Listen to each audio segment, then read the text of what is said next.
So, hello. Good afternoon, everybody. I'm back. So, ngayon, magsasalita ako dahil maraming nagtatanong dun sa mga post ko about sa anak ko. So, ngayon, magsasalita na po ako. And, bakit nga ba 2 years ago, ngayon lang ako ulit bumati sa panganay ko. So, eto ho yung story. And, wala ho akong pakialam kung may panood nito, lalo na ang mga kapitbahay na chismosa sa lugar kung saan yung tinutukoy ko kung nasan yung anak ko, mga pakialamera. So wala akong pakialam sa'yo, alam mo kung sino ka. Eto, so mensahe ko na rin to para sa panganay ko, sa anak ko. Medyo mabigat pa sa akin yung mga nangyari, gawa ng ang daming nangyaring masasakit sa akin na wala akong nasandalan. Pagkabata ko talaga, kaya naging matured na rin ng maaga yung utak ko. Lagi kong sinasabi to na sarili ko lang ang kakampi ko. Lahat ng problema ko, ako lang ang nakakasolve. Lahat ng mga pinagdaanan ko, sa akin lang. So, way back, 13 years ago, so, pinanganak ko si Driven, which is si Uno, yung panganay ko. And as usual, hiwalay po kami ng father niya. And I'm not going to tell the story kung ano yung reason because we both have our own reason. So, ngayon, may mga pisikalan na. Ang nangyari is, umalis ako sa kanila kasi nakatira ho kami ng father ng anak ko sa nanay at tatay nung father niya, nung lalaki, nung dati kong ex ko. Ayun. Nakatira kami sa kanila hanggang sa 4 years old na yung bata, and 4 years old na yung bata, naghiwalay na kami ng father niya. Why? So as I was saying, we both have our own reason.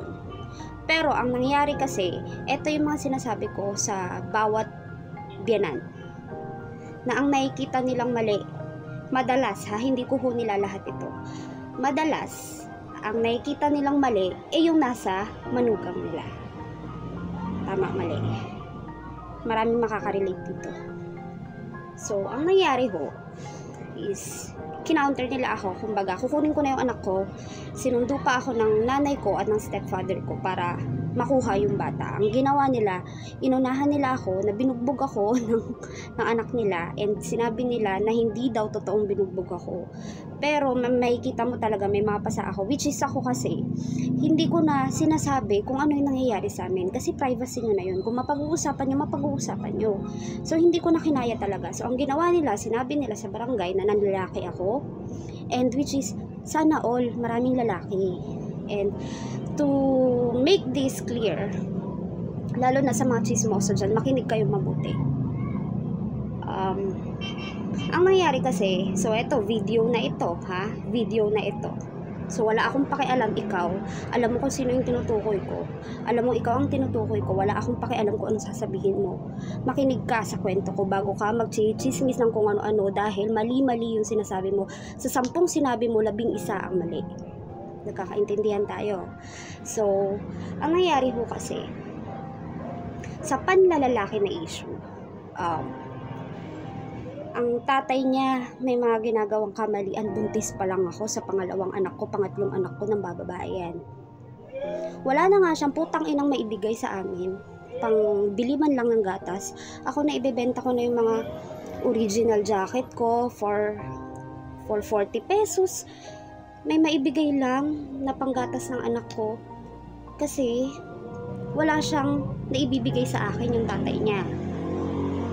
Wala talaga. Nag-aaral pa po ako nun. At hindi ko na ituloy yung pag-aaral ko kasi hindi kakasya ang 40 pesos na baon mo sa isang araw, lalo na pag-commute ka. Pinagpatuloy ko pero hindi rin natuloy gawa ng nabuntis ko ako agad sa pangalawang bata. Ngayon nahuli ko yung father niya na babae, maraming beses na. Lahat ng iyon, kinikimkim ko, umiiyak ako gabi-gabi. Stress ako, payat na payat ako noon. Sobrang payat ko. And every time na umuwi ako sa amin, Nagtataka yung nanay ko, bakit? Ano nangyayari sa'yo? Ganito, ganyan. Bakit ka umuwi? Nag-away kayo? Ganon. And wait lang ha. So, hello. Sorry kasi tinawag ako. May nagparesibo. So, ayun. Mabalik tayo sa kwento. So, nambababae siya. Nangyayari, wala siyang ibinibigay sa akin. Kinuhanan pa yan ng motor. Laging, ewan ko saan napupunta, ilang beses ko siya nahuli. Caught in the act talaga. Then, sa pangalawang anak ko, kay Siana, wait lang, papasukin ko lang yung aso. So, ayun nga po, yung kwento. Wala siyang naibibigay kahit ano. Ang dami ko rin, sa 4 na taon na nagsama kami, nagtiis ako. Wala kayong alam sa kwento. Ang nakikita nyo palaging yung mali ng tao. So, ang nangyayari, nagkaroon ng issue, maraming nabuong kwento. So, wala daw akong kwentang ina, hindi ko daw iniintindi yung anak ko. Ano bang sinabi nyo noon? Ang sinabi nyo sa akin noon, ito direct to the point sa magulang nung lalaki. Sa dati kong biyanan. Nagpapasalamat ako, unang-una nagpapasalamat ako dahil minahal nyo ang anak ko, oo. Minahal nyo yung anak ko, pinalaki nyo ng punong-puno ng pagmamahal, na which is, inispoiled nyo nga eh. Diba? 9 years old, 10 years old, sinusubuan nyo pa. Diba? Pinaglalaro nyo buong magdamag ng cellphone. Pero hindi ko sinusumbat yun bilang sa mali na pagpapalaki nyo. Kayo rin na nagsasabi, sinasagot-sagot kayo. So, ang nangyari, yun na nga, pinabarangay ako, gawa na ng lalaki daw ako. So, eto na yung story ha, sinabi ko na. No, umuwi ako sa amin na dahil hindi ko na nakuha yung anak ko dahil ginawan nyo ako ng kwento sa barangay. Inunahan nyo ako, ginawa nyo ako ng kwento na putang ina. Ang sinabi nyo ng lalaki ako, putang ina ulit. Ang sinabi nyo, nananakit ako ng bata, kinukurot ko yung bata hanggang sa mabalatan yung likod. Putang ina, sinong tangang nanay ang gagawa nun? Yun ang pinakaayaw na ayaw ko. Unang-una sa lahat, sinungaling ka na, putang ina mo pa. Ang ginawa mo pa ako ng kwento na which is, alam mo yung kahit sinong taong iisipin, anong laban sa akin ng bata? Bakit ko gagawin yun? Nag-anak-anak pa ako, putang ina, gaganyanin ko rin pala. Bonak ka, diba? Kabunakan yun. Tapos ang ginawa nyo, sa sobrang kabubuhan nyo, gumawa kayo ng kwento. So, pasensya na ha. This is supposed to be my message sa anak ko. Pero marami nang nagtatanong about sa issue dahil tagal ko rin na nahimik eh. Kasi, mga kamag-anak ko nagtatanong sa akin, which is, nag-post ako sa, pa-memories pa ni Facebook ko. So, sa'yo, putang ina mo, chismosa ka, nakapit bahay. Hado Raymond ka. Ang ina mo. Wala kang alam sa buong kwento. Kaya wag kang masyadong gagawa ng kwento para magmukha kang bida. At excuse me, walang natatakot sa'yo. Ako, matatakot sa'yo. Sino ka ba, Day? Wag mo akong dinadaan sa laki ng katawan. Dahil kahit maliit lang ako, kayang-kaya kitang sargoyin gaga. Wala yan sa palakihan na ano. Kung totoong nag-iisip ka ng tama, iisipin mo muna kung ano, magtatanong ka eh, may bibig ka eh. Yung bibig mo ginagamit mo sa kachismisan, pero putang ina, yung bibig mo hindi mo magawang magtanong sa akin kung ano yung totoo. Kung ano yung unang nangyari hanggang sa huli. Ang ginawa mo, hinusgahan mo ako, putang ina ka. Bakit ikaw, hinusgahan ba kita? Kahit na marami akong naririnig na sinasabi mo against sa akin. O diba, putang ina ka. Diba? So, pasensya na. This is supposed to be my message talaga sa anak ko. Pero ang dami nang nagtatanong. So, as I have said, mabait naman din talaga ang nasa itaas. Lalabas at lalabas pa rin ang katotohanan. Opo, nagkamali ang nanay ko at inaamin niya yun. Kaya sa bawat laban ko sa anak ko, andyan siya. Na ang ginawa nyo, binaypass nyo kami pumunta kayo sa school ng bata, kinuha nyo yung card niya, na hindi man lang kayo nagpapaabiso sa nanay, tinanggalan nyo ako ng karapatan bilang ina sa anak ko. Yun yung totoo. Sinong tanga ang dadalawin yung bata? Hindi nyo itatrato ng tama. Tapos ang sasabihin nyo sa ibang tao, hindi naman niya binibisita, hindi naman niya dinadalaw. Ina nyo, di ba? Paulit-ulit kong sasabihin to, ang sasama ng ugali nyo. Pero wala akong masabi sa pagmamahal nyo sa mga bata. Pero sana, bilang mga magulang din kayo, sana alam nyo kung ano ang nararamdaman ng ibang tao. Sinabi nyo na lalaki ako. Bago ako nagkaroon ng boyfriend nung time na yun, hiniwalayan ko yung anak niya. Hiniwalayan ko yung tatay ng anak ko. Ang kwento nyo sa bata, ang nanay mo ganito, ganyan, wag ako. Hindi nyo tinuturuan yung anak ko? Ilang beses kitang narinig na sinong tao dyan, sinong kasama mo dyan, mag-headset ka, may sasabihin ako. Nung nakuha ko yung anak ko. So, nakuha ko po yung anak ko, siguro mga 2022, 2021, nung kinuha ko rin po yung adopted daughter ko. All the way from, syempre, Mindanao. So, umuwi ako, nakuha ko rin po. Which is, nag-usap kami sa PAO, ganito, ganyan. Nag-usap kami, okay yung pag-uusap. Hinihiram nyo yung bata. Pagdating sa akin ng bata, iba na ang utak.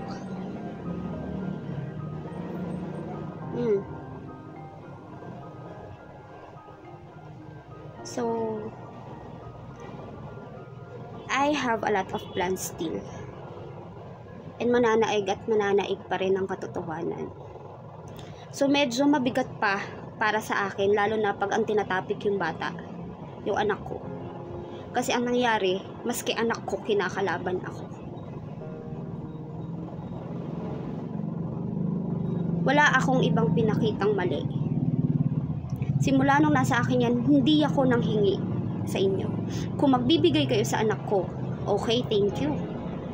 Pero never ako nanghingi sa inyo. Pag magbibigay ako sa anak ko noon, ano sinasabi niyo? Hindi naman namin kailangan ng pera mo. Matigas kayo, ma-pride kayo di ba? Mayaman kayo hindi ba? Dahil yan yung madalas yung sinasabi, marami kayong kamag-anakan na mayayaman. Marami kayong mga opisyal na kamag-anakan. Yan yung panakot niyo sa akin Bata pa lang ako ng putang ina, 16 years old, 17 years old, 18 years old. Ano ang alam ko pagdating sa women's right, pagdating sa batas? Wala pinangunahan ako ng takot dahil yun yung tinatak niyo sa utak ko na wala akong laban. Tsaka lang ako talaga nagkaroon ng utak simula nung gumawa kayo ng mga panibagong kwento na akala makatotohanan. Oo. Pero hindi pa nagtatapos dito yung laban. Kahit saan tayong makarating. And, syempre, ang message ko sa anak ko. Hindi ako natutuwa talaga sa mga nangyayari. Which is, para sa'yo din, alam ko, lumalaki ka na, tumatanda ka na, nagkakaroon ka na ng isip. Pero hindi pa ako tapos. Kakausapin pa rin kita. At yun, ang lagi mo itatatak sa utak mo na kailangan natin mag-usap na dalawa. Dahil umamin ka sa akin, nagginawa mo lahat ng kwentong yun. May screenshots ako. May laban ako. Wala akong ibang pinakitang mali sa'yo. Minahal kita. Sobrang minahal kita. Ang hindi ko lang lubos maisip bakit ginanito mo ko. Saan mo nakukuha lahat ng mga lumalabas sa bibig mo? So ayun. Huwag mong iisipin na natatakot ako sa lolo mo, lola mo, sa tatay mo. Wala akong pakialam dyan. Wala akong pakialam sa tita mo, sa tito mo. Putang ina, magsama-sama pa sila. Kilala mo ko, anak.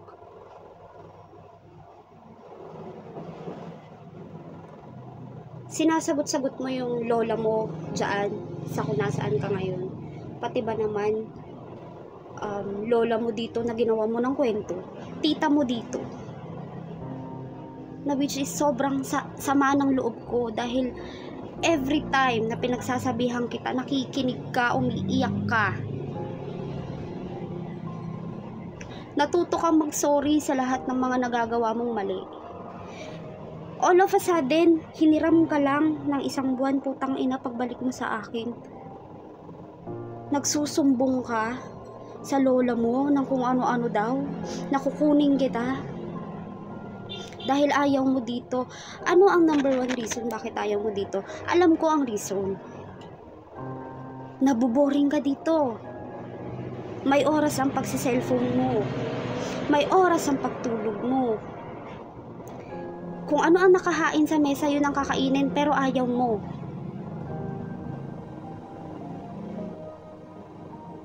Tama? So, ayun po. Sa nangyaring ganon, na hiniram po nila yung anak ko noong 2022, na hindi na po nakabalik sa akin dahil ang sinabi, hihiramin lang daw po yung bata pero hindi na binalik sa amin. Hindi na po ulit nila binalik sa akin. Sobrang sama ng ng loob ko. And actually ngayon mabigat pa rin para sa akin, lalo na pag naaalala ko. So this is also an awareness for us na dapat sa mga ganitong sitwasyon, dapat natututo talaga tayong lumaban eh. Lalo na pag anak ang pinag-uusapan, masyadong mabigat. Sobrang bigat. Kasi andun yung mga tanong mo na, bakit? Anong nangyari? Wala naman akong pinakitang mali. At paulit-ulit kong sasabihin to, aminado ang nanay ko kahit pagharapin ko kayo. Kahit pagharapin ko kayo nanay ko, alam niya. Sinabi niya na, yung lalaki ang inuuna ko. Alam na rin ng tatay ko to.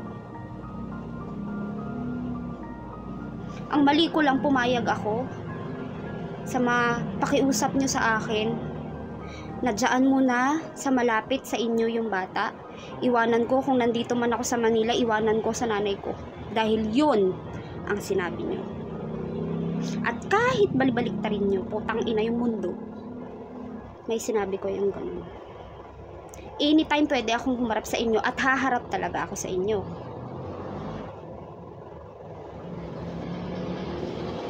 Kilala nyo ako na wala akong kinatatakutan since then. Pinangunahan ako ng takot nung ang sinabi nyo sa akin, wala akong laban pagdating sa anak ko. Bakit? Dahil kayo ang nag-aalaga.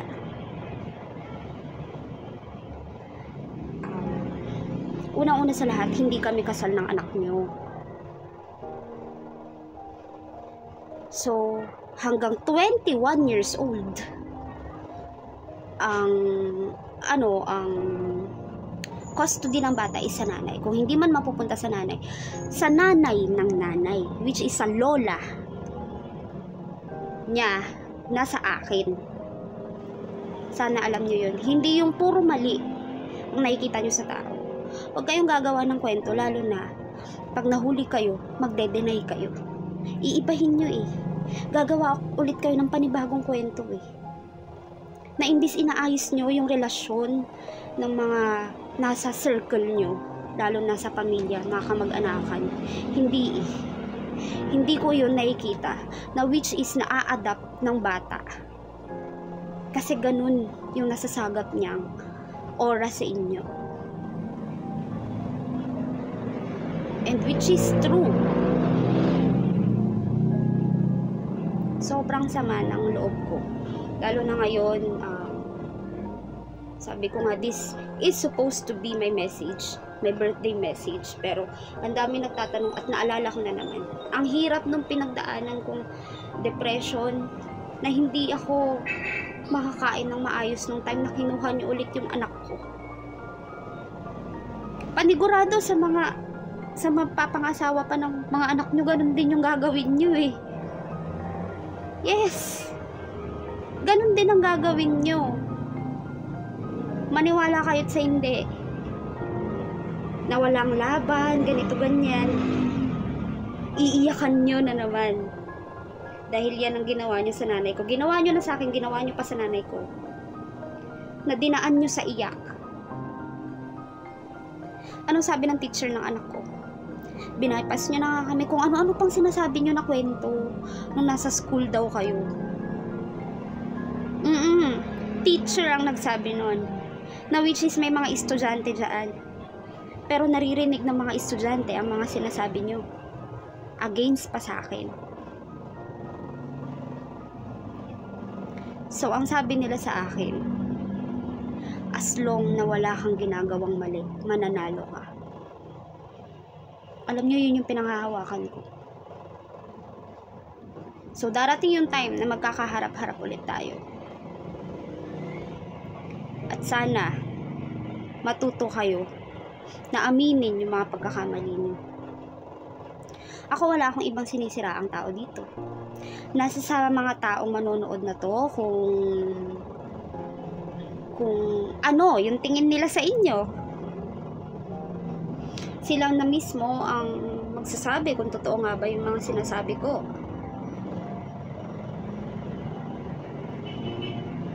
Diba? Tinatakot ang pinapasok nyo sa utak ng anak ko is takot ako sa inyo. Totoo o hindi? Totoo. Na wala akong magagawa. Kaya kampante yung bata sa inyo. And that's it. So happy birthday again. And soon magkikita tayo. Magkikita tayo soon. Mag-uusap tayo. So, ayun lang. Enjoy your day. And, hindi pa rin naman nawawala na nagdadasal ako. Hindi ko sinasabi maganda ang ugali ko.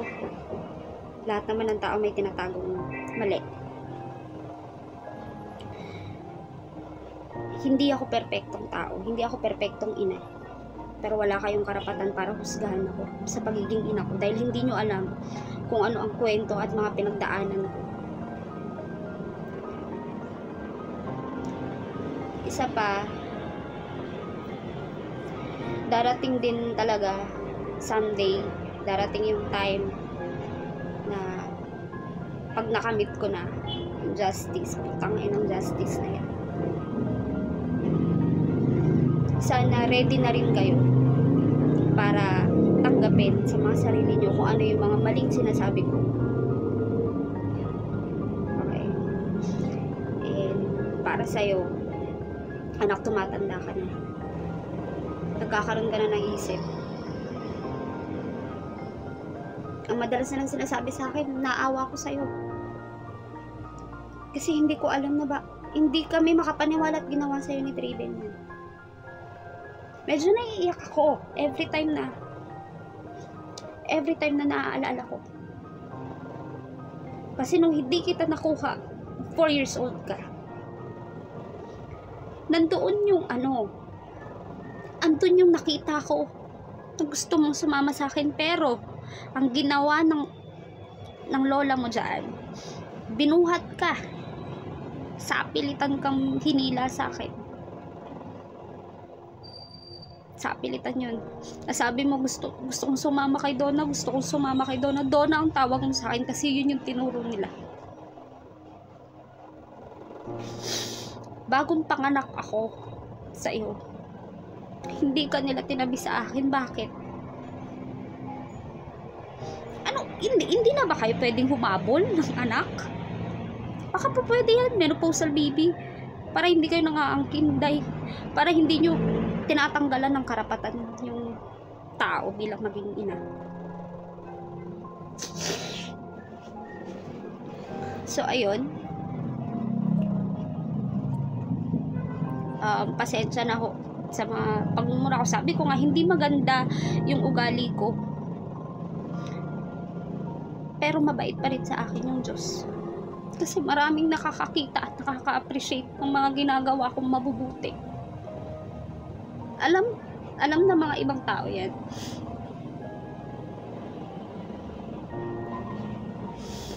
And yun lang. Darating din yung time. Marami akong pagkukulang naman sa anak ko. Nung time na yon, hindi ko alam kasi ang gagawin ko talaga. Hindi ko alam kung saan ako lalapit. Ngayon lang talaga. And ngayon, nagpatuloy ako ng pag-aaral para sa anak ko. Para makita niya. Nung nakuha ko yung anak ko, nung kasama ko po yung anak ko. I hate school. Yeah. I really hate school, but para makita ng anak ko na importante yung pag-aaral, bumalik ako sa pag-aaral. And now, graduating na ako. And I'm so thankful kasi kahit pa paano hindi ako pinabayaan. Para sa'yo to eh. Regalo ko sa'yo to. Lahat ng paghihirap ko para sa inyo ni Siana to. Para sa ampon ko. Lahat tinitiis ko. Lahat ng mga nangyayaring down na tinitiis ko. Nagiging matapang ako lalo para sa mga anak ko. Alam ng Diyos yan. Sabi ko nga, yun nga, paulit-ulit ko sinasabi to, hindi maganda ang ugali ko. Hindi ako perpektong tao at hindi ako perpektong ina. Pero ang bait niya pa rin sa akin. Kasi andun pa rin yung mga taong gumagabay sa akin. Na, ikaw ang nanay, magtiwala ka. Deserve mo yan. Deserve mo makuha yung anak mo.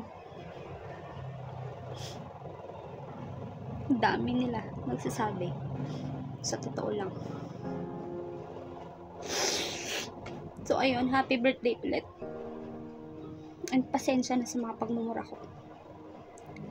But, as I have said, magkikita at mag-uusap tayo. Whether you like it or not. Ayaw mo man sa gusto mag-uusap tayo. Ulit-ulit kong sasabihin to, hindi ako natatakot sa lolo't lola mo. Sa tatay mo, no way.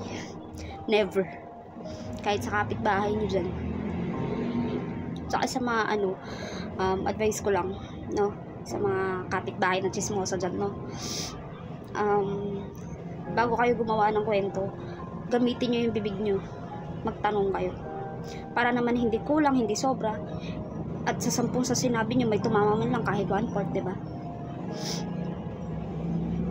Hindi yung bigla-bigla kayo mahuhusga ng tao. Dahil ikaw, yung tinutukoy ko, marami akong narinig na sinasabi mo again sa akin. Na which is yung sinabi mo, narating ko naman. Asan ako ngayon? Pero hindi ko pinagmamayabang to. Ang mayabang dapat may pagmamayabang. Huwag mong dinadaan sa laki ng katawan mo yung pananakot mo sa ibang tao dahil walang natatakot sa'yo. Matatakot ka sa sinungaling na chismosa pa. Diba? So again, happy birthday. Happy birthday. Wala naman akong ibang sasabihin dahil darating din naman tayo dyan. And yun ho, yung kwento. Yun po. Ito walang kulang, walang sobra. Ito po yung totoong nangyari. So ayun, nabigyan ko naman na ng kaliwanagan kung ano yung mga tanong nyo. So maraming salamat. At maraming salamat. Hindi ko nakakalimutan ang birthday niya. Never. Kaya nga po nagulat kayo bakit may post ako, hindi ba? Pero yun